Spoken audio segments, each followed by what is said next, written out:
ndị Rotary Club of Awka GRA ejego n'isi ụlọ mgbasa ozi ABS jee marịta ga-esi gbata asọ enyemaka maka ịkụgasị osisi dịka Maazị Fidel Okafọ past president Rotary Club Awka GRA si wee mee ka amata na bụrụ assistant governor designate zone 14 ọbịbịa ha bụ ka a mara gasịa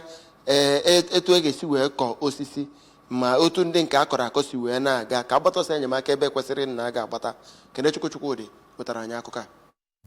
Maazị Okafọ onye mere ka amata na izu mkpụrụ osisi bụ ihe na-enyere gburugburu aka na-emekwa ka ebe ọbụla maa mma, nke o kwuru na mkpụrụ osisi ọzọ ha ga-akụ bụ nke ga-aba nnukwu uru na ụlọ mgbasa ozi ahụ, ebe ọ gakwara n'iru ma kenee onye isi ụlọ mgbasa ozi ABS Maazị Chido Obidiegwu maka mmekọrịta ha na ndị Rotary na oge ọ nabatara ndị otu ahụ ma sụkwara ha gaa njem nleta ịhụ mkpụrụ osisi dị iche iche ha kụrụ. Maazị Obidiegwu kenere ngalaba Rotary dịka ha na-agba mbọ inyere ka ndị mmadụ si ebi ndụ ha aka bụ nnukwu ihe ha na-emepụta,